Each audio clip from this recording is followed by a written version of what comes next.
Good morning. I'm joined today by Deputy Attorney General Monaco, DEA Administrator Milgram, U.S. Attorney for the Southern District of New York Williams, Acting U.S. Attorney for the Northern District of Illinois Pasquale, U.S. Attorney for the Southern District of California Grossman, FBI Associate Deputy Director Turner, and ICE Acting Deputy Director Lechleitner. Today, the Justice Department is announcing significant enforcement actions against the largest, most violent, and most prolific fentanyl trafficking operation in the world. That operation is run by the Sinaloa cartel and fueled by Chinese precursor chemical and pharmaceutical companies. The Justice Department is attacking every aspect of the cartel's operations. We have charged suppliers in China who sell fentanyl precursors to the cartel, a Guatemalan-based broker who purchases the precursor chemicals on behalf of the cartel, operators of the clandestine labs in Mexico, where the cartel manufactures fentanyl, a weapons supplier who arms the cartel with firearms smuggled into Mexico from the United States, leaders of the cartel's security forces who terrorize communities, money launderers who enable the cartel to fund its operations, and the cartel's leaders, known as the Chapitos, who are sons of the now imprisoned former head of the cartel, known as El Chapo. 8 of those defendants are now in the custody of our international partners. We will be seeking their extradition to the United States to face charges in federal court. And we will be working closely with our partners in the government of Mexico to seek the extradition of other defendants. The United States government is using every tool at its disposal to combat the fentanyl epidemic. The PRC government must stop the unchecked flow of fentanyl precursor chemicals that are coming out of China. Earlier this morning, the Treasury Department announced sanctions against 2 Chinese companies and 5 related individuals for their roles in the sale of fentanyl precursor chemicals from China to the Sinaloa cartel. 4 of those individuals are defendants in this case. Before we provide further details on these actions against the Sinaloa cartel, I want to explain why we took them. Families and communities across our country are being devastated by the fentanyl epidemic. From August 2021 to August 2022, 107,735 people died of drug overdoses in the United States. 2/3 of those deaths involve synthetic opioids, primarily fentanyl. Between 2019 and 2021, fatal overdoses in America increased by over 94%, with an estimated 196 Americans dying every day from fentanyl poisoning. These statistics are horrifying, but they do not begin to capture the reality of the loss that so many families carry with them every day because of the fentanyl epidemic. Many of us have heard the stories of those who have lost loved ones to fentanyl poisoning.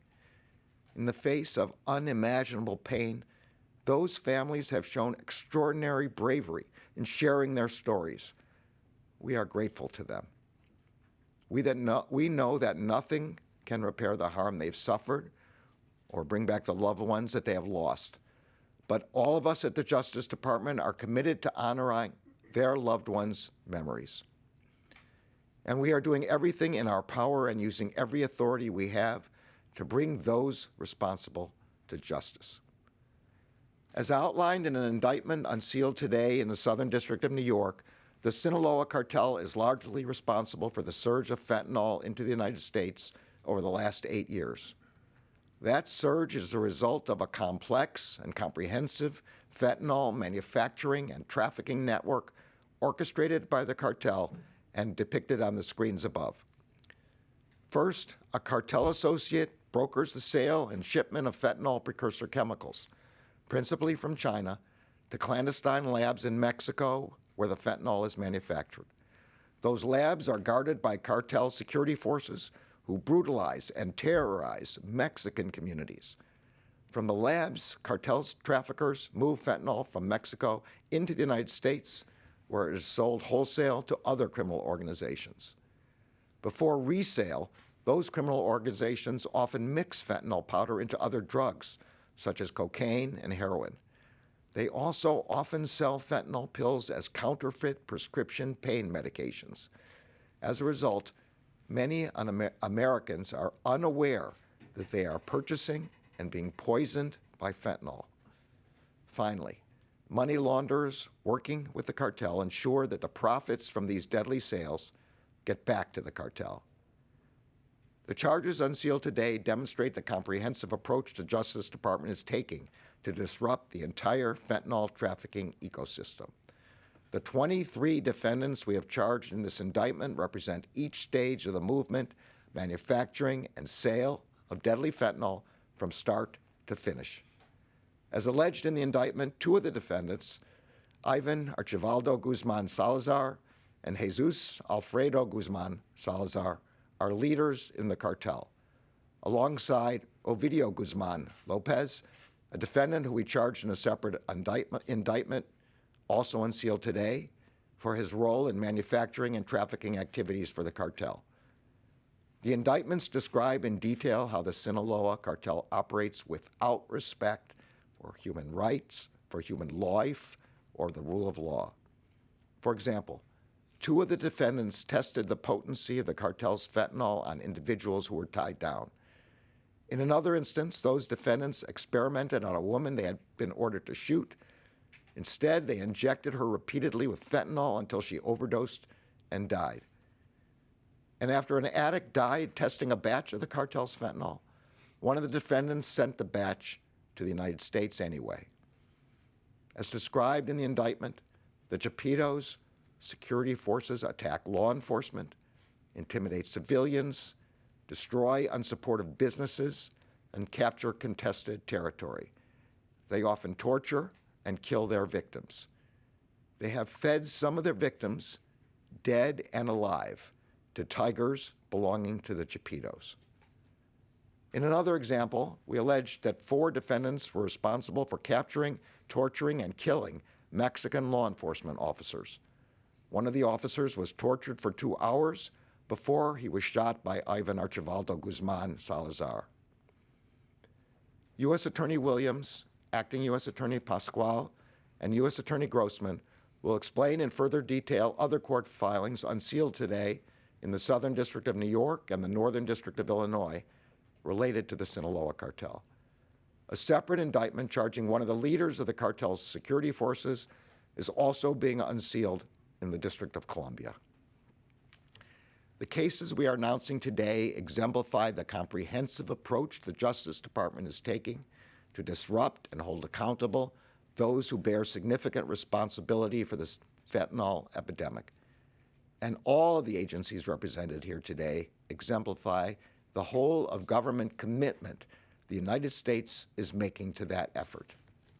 The entire Justice Department, from the DEA to the FBI to our litigating divisions and across all 94 of our U.S. attorneys' offices, is working to keep fentanyl out of our communities and hold accountable the cartels and their members and associates who put it there. 2022, the DEA, together with our federal, state, and local law enforcement partners, seized more than 50.6 million fentanyl-laced fake prescription pills.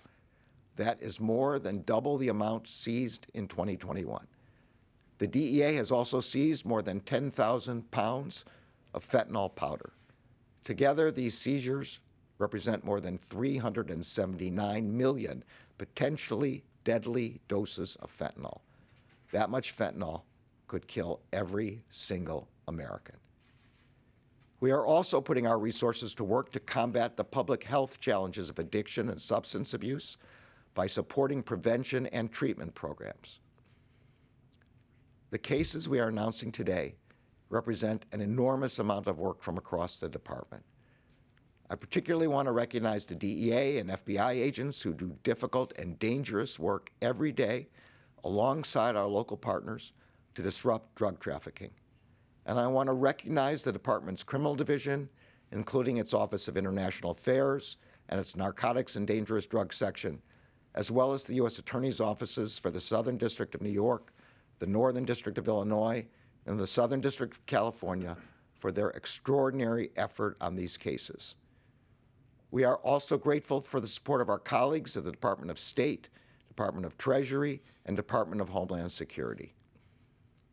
And I want to express our gratitude to the many Mexican service members and law enforcement officers who have bravely put their lives on the line to combat the cartels in their country.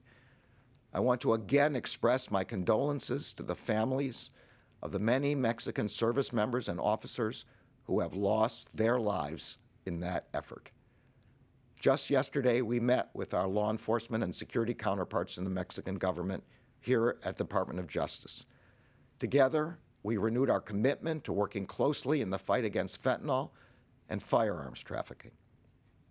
Finally, the Justice Department will never forget the victims of the fentanyl epidemic.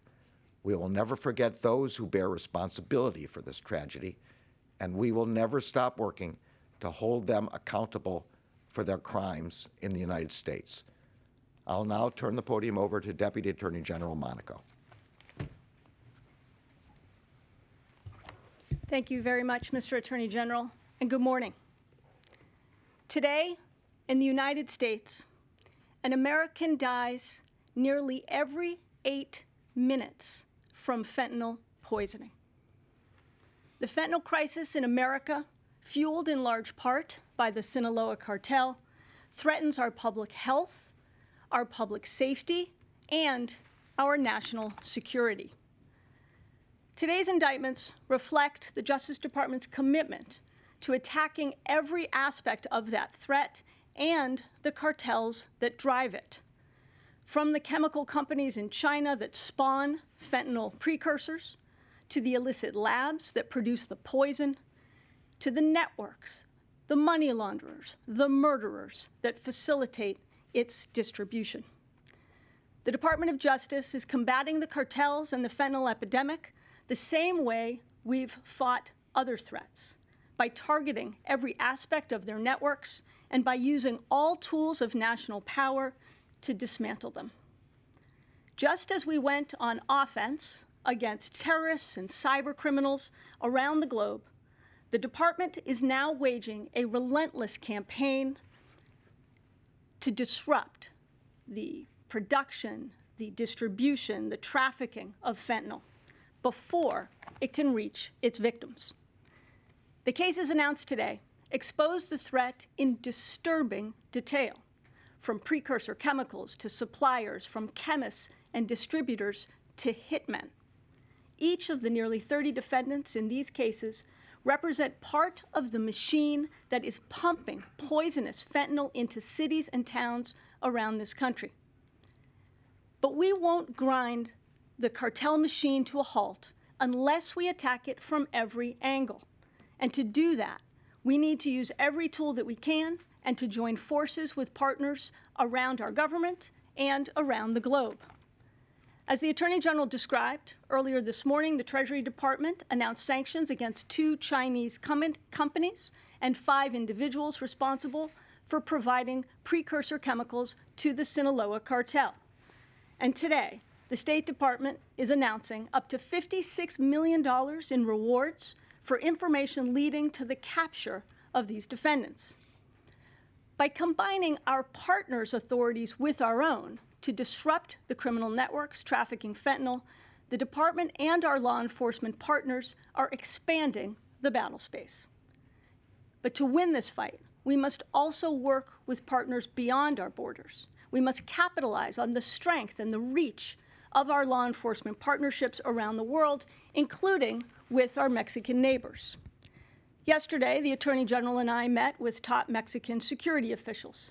We agreed that we share a common mission, protecting our communities. We thanked them for recent actions in service of that mission, including the capture of Ovidio Guzman Lopez, one of the Chapitos, who led the branch of the Sinaloa cartel responsible for large volumes of fentanyl trafficking. And we acknowledged the sacrifice of Mexican forces in this fight. The cartels that kill Americans with fentanyl are the same deadly forces that have killed brave Mexican officers. The blows that we deal to these cartels protect the citizens of both our nations. But we must do more than just cross geographic borders. We need to expand our efforts into cyberspace. Thousands of Americans, including children, are dying from fentanyl marketed and distributed over social media. It is no longer enough to protect our children from drug dealers in the park or on the street corner, because now those drug dealers are plying their deadly trade on social media apps running in the phones in our kids' pockets. Just last week, the DEA administrator and I met with social media companies to discuss how they can and how they must do more to stop the sale of fentanyl on their platforms. Working together across the government, with the private sector, and using every available tool, we will defeat these cartels. The women and the men of the DEA, the FBI, and their law enforcement partners, including at the Department of Homeland Security, and the tenacious prosecutors across the country who are represented here today, have worked painstakingly over many years to expose this threat and to hold perpetrators to account. They do their work to keep their communities safe and to honor those we've lost. It is a privilege to work with them. And now I'll turn it over to the DEA administrator for more details on these investigations and on our fentanyl strategy.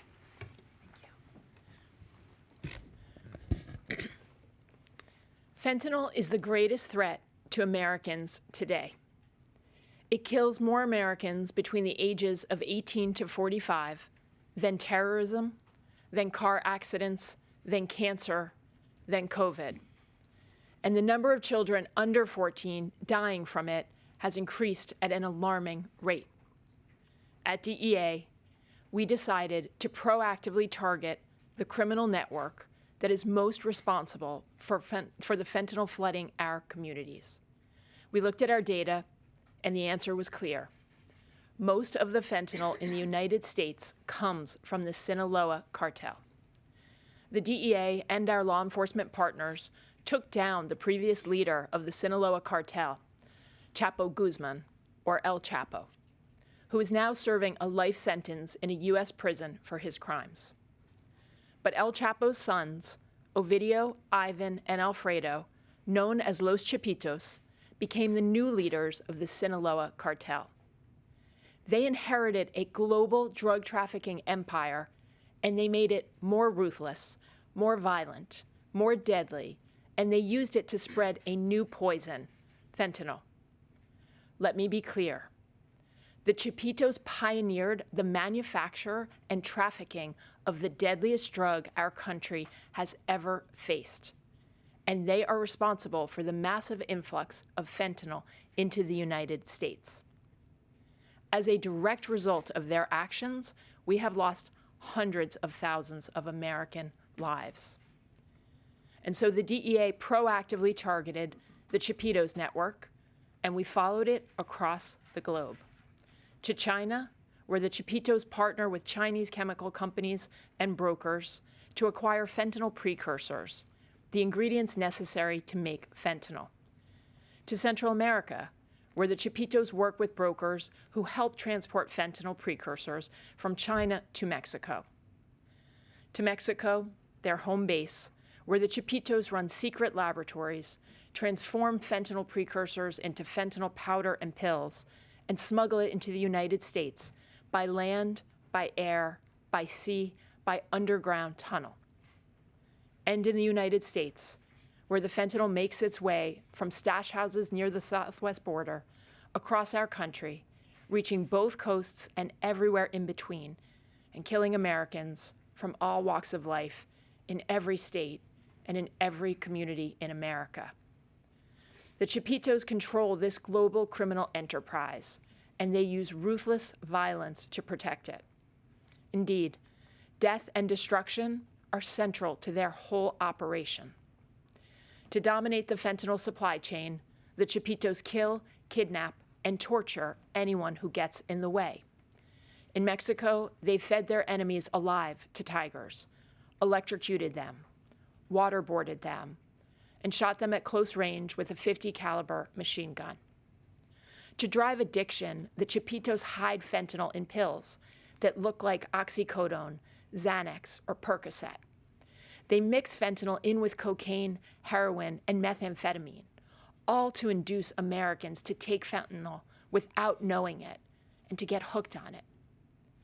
Every day, we at DEA hear devastating stories of Americans who took a pill thinking it was a legitimate prescription medication, not knowing that there was fentanyl inside, and they died. And we are working tirelessly with the families who have lost loved ones to raise awareness, because many Americans don't know about the dangers of fentanyl. But the Chapitos know. They know their product is deadly. These are people who gave fentanyl to a man, watched him die, and then sent that same batch of fentanyl to the United States. They know that they are poisoning and killing Americans.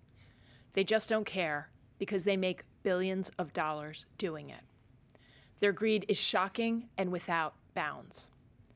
Today's indictments strike a blow against the Chapitos and the global network they operate, a network that fuels violence and death on both sides of the border.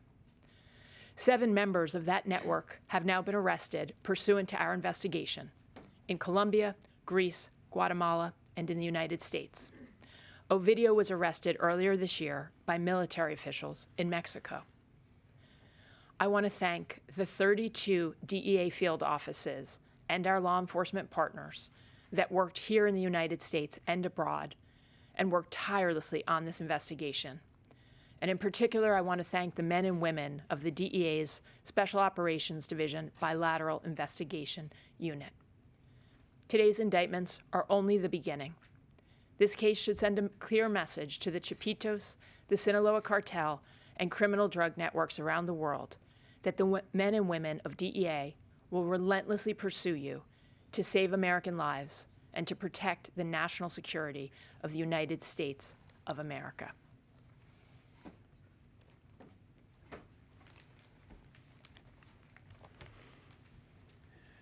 As the U.S. Attorney for the Southern District of New York, I have the honor of leading the women and men who bring some of the most significant investigations and prosecutions in this nation.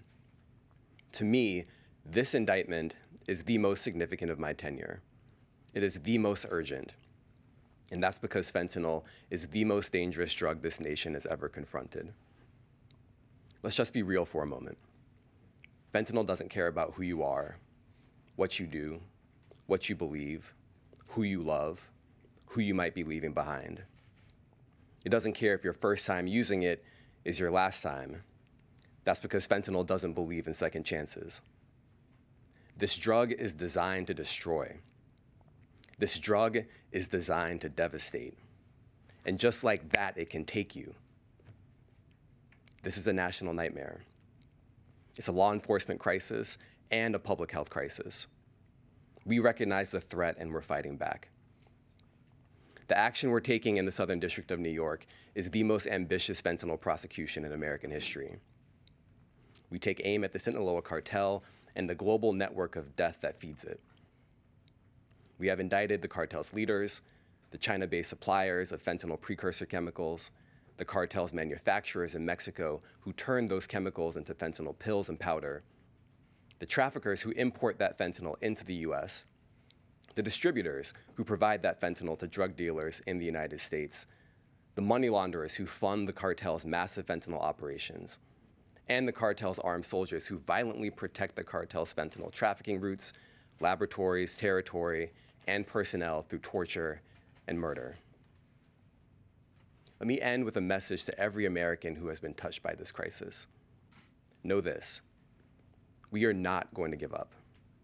We are not going to forget. We are not going to turn the page or move on. And we are not here to pat ourselves on the backs. We're here to roll up our sleeves. We're going to do everything we can to seek justice and to hopefully save the next family from feeling tomorrow the pain that you feel today.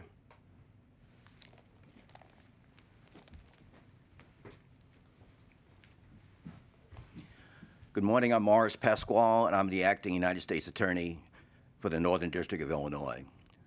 The Northern District of Illinois' charges announced today are the latest in a series of indictments brought in Chicago, San Diego, and Washington, D.C. against Sinaloa cartel members and their associates. Our offices, along with law enforcement partners including HSI, FBI, IRS, DEA Chicago, DEA San Diego, and the Chicago Police Department, have collaborated for years to effectively prosecute leaders of the Sinaloa cartel. Dozens of high-ranking Sinaloa members and associates have been convicted and are serving long prison terms because of those prosecutions. The Northern District of Illinois indictments against the Chapitos represent a broad-based effort to dismantle the cartel. They provide a substantial step in bringing this younger generation of Sinaloa cartel leaders to justice for more than a decade of harm caused by their enterprise. For decades, the Sinaloa cartel has trafficked illegal drugs into the United States and used violence, even violence against law enforcement, to do so. This criminal enterprise's drug trafficking, including the trafficking of cocaine, heroin, methamphetamine, and the violence resulting from that trafficking, has had a particularly destructive impact in the Chicago area. Chicago has long been a transportation hub and a significant market for the cartel. The damage that these dangerous drugs have caused in Chicago's neighborhoods is truly immeasurable. Combating the trafficking of illegal narcotics remains a top priority of the United States Attorney's Office in Chicago. We will continue to aggressively investigate and prosecute individuals, from the leaders of the cartel down to the local trafficking organizations, who are flooding Chicago with illicit drugs and reaping profit from the destruction that they are inflicting on our communities. Our work in this important area continues. Thank you.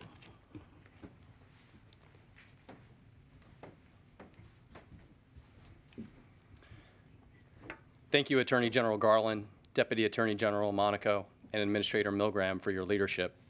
And thank you to my colleagues at Maine Justice, the Northern District of Illinois, and the Southern District of New York for your partnership. The U.S. Attorney's Office for the Southern District of California is proud to participate in delivering the most crushing blow to the Sinaloa cartel since the conviction of El Chapo Guzman. Today, because of the dedicated work of federal prosecutors and agents from multiple law enforcement agencies in the United States and support from Mexico, we are announcing indictments against El Chapo's 4 sons, the Chapitos. Our charges date back over a decade and seek justice for a criminal enterprise that has flooded our nation with deadly drugs and perpetrated murder to maintain its power.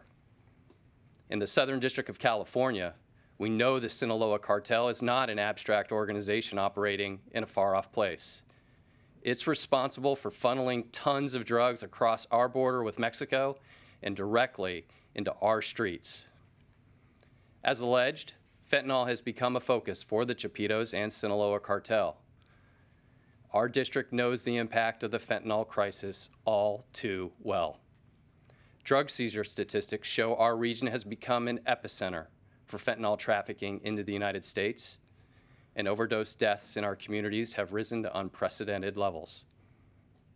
The devastation from fentanyl is felt everywhere in our district, and that has been an extraordinary call to action.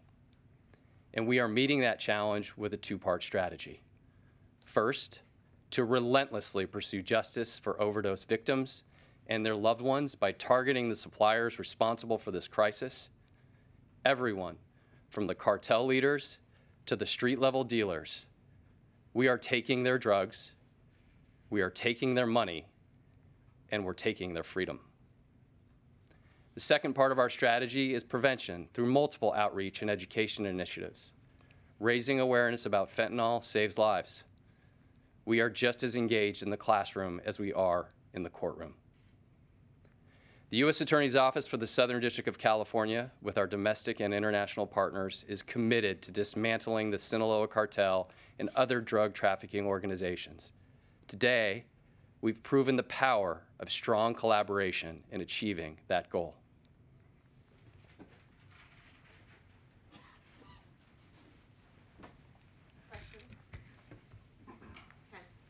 Mr. Attorney General, given the recent comments by the President of Mexico that fentanyl is not produced in his country, which this case obviously refutes, could you speak candidly to the American people about the challenges you're facing in getting the Mexican government to do everything it can to capture these wanted traffickers and otherwise disrupt the cartels? And then if I could just ask on this leaks case that we're all talking about, I know you probably can't comment on the details, but as a senior national security official in the government, are you concerned that the U.S. national security apparatus does not have a handle and is not properly monitoring the 1.3 million Americans who have top secret security clearance?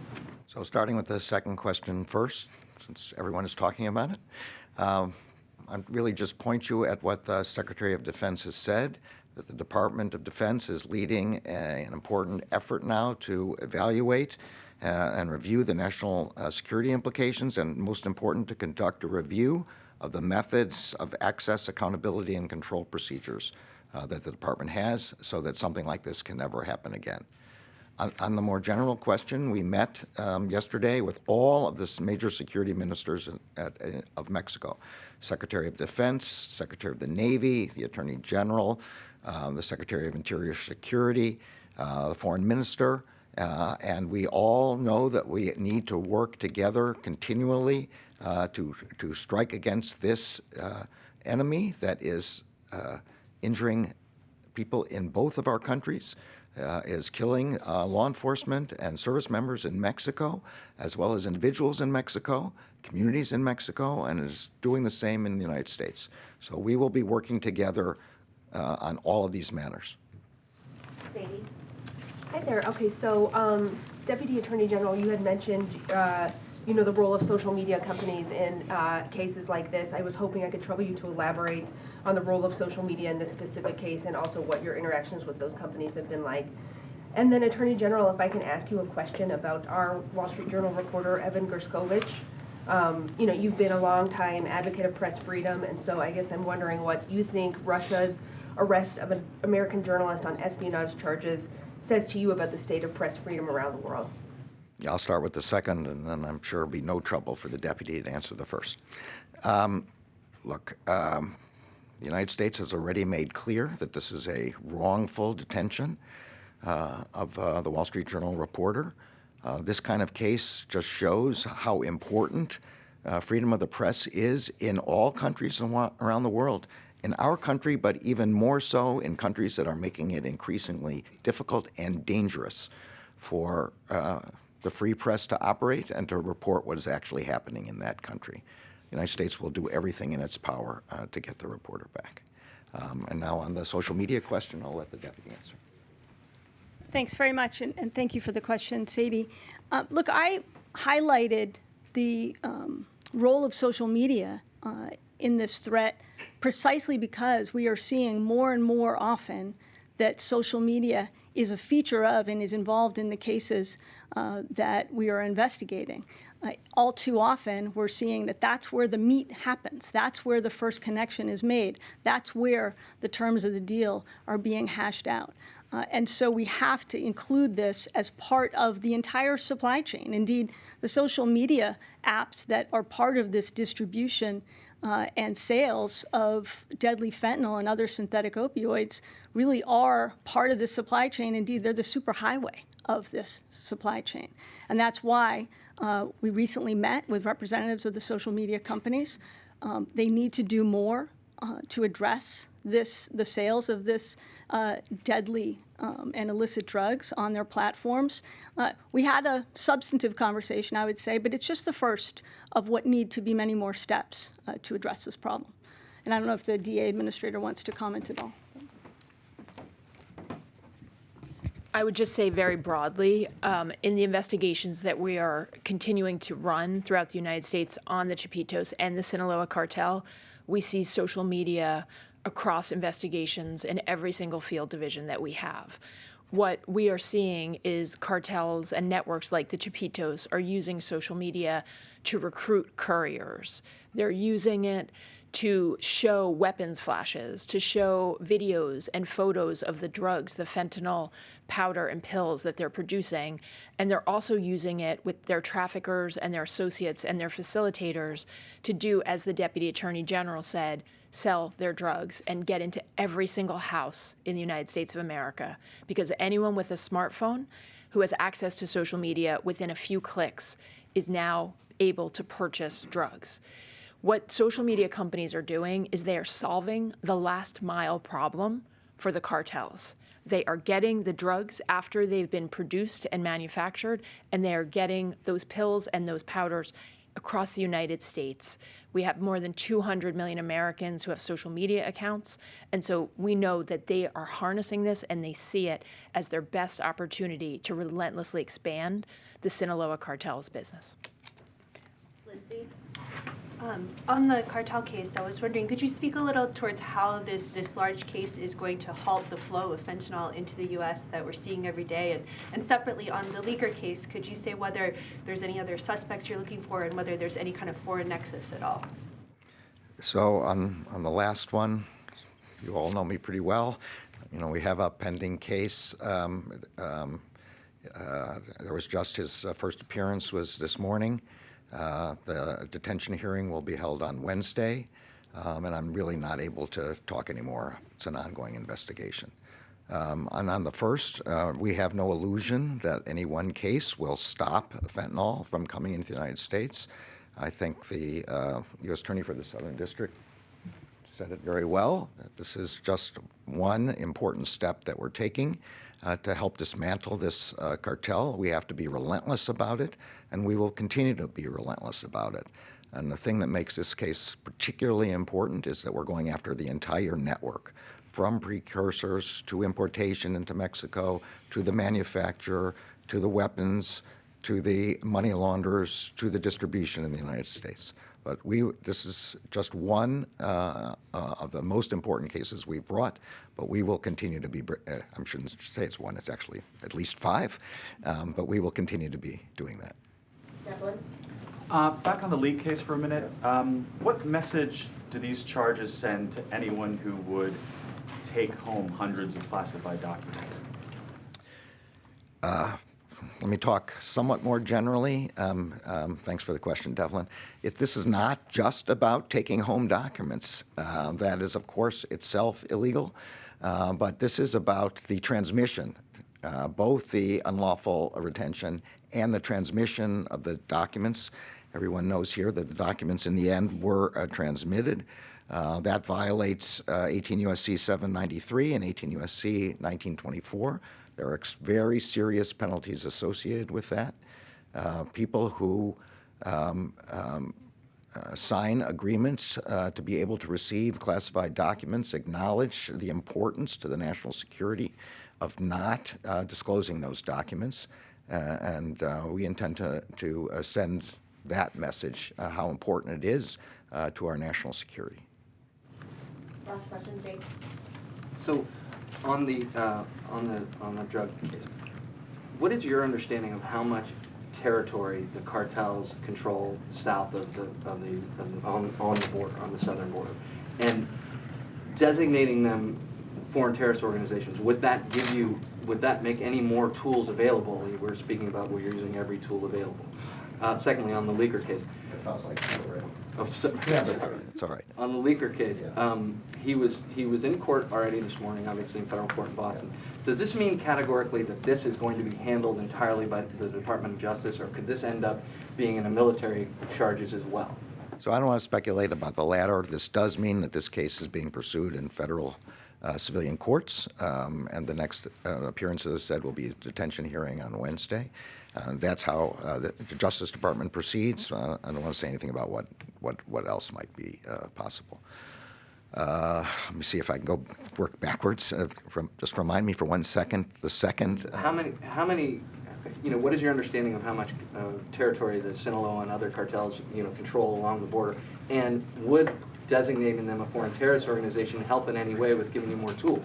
So on that question, of course, the designation of a foreign terrorist organization is up to the State Department, and we'll defer to their judgment about that. We have, as this case shows, we have an enormous number of tools already. They have already been designated as transnational criminal organizations. We have the ability, and particularly with the sanctions that the Treasury Department has just laid today and has laid in some of these cases before, to prosecute every person along the chain. The DEA is not restricted to only prosecuting events that happened in the United States as long as they had an effect in the United States. On the question of the amount of territory, I'm not sure. There's nothing in the papers that explains that. I'd be happy to leave it, have the DEA administrator say something, but this is really outside the scope of what we're doing here. Thank you.